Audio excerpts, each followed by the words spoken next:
राज्यामधील कांदा उत्पादक शेतकऱ्यांसाठी आनंदाची बातमी आहे।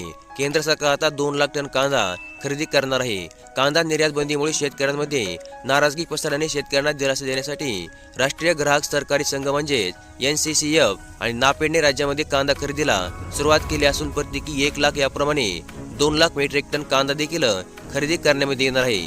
शेतकऱ्यांना सरासरी 2623.70 प्रति क्विंटल प्रमाणे भाव देखील जाहीर करण्यामध्ये आला आहे, अशी माहिती NCCFच्या व्यवस्थापकीय संचालिका अनिस जोसेफ चंद्रा दिल्ली यांनी नाशिकमध्ये आयोजित एका पत्रकार परिषदेमध्ये दिलेली आहे। तसेच देशामधील 65 ते 70% कांदा नाशिक जिल्ह्यामधून खरेदी केला जाणार असून नाशिकसह अहमदनगर, धुळे, पुणे, सोलापूर, छत्रपती संभाजीनगर आदी लगतच्या जिल्ह्यामधून देखील कांद्याची खरेदी सुरू झाली आहे। शेतकऱ्यांकडून कांदा घेताना NCCF किंवा नाफेड लगतच्या मार्केट कमिटीमधील बाजारभावाच्या सरासरीने शेतकऱ्यांना कांद्याचे भाव हे देण्यामध्ये येणार आहेत।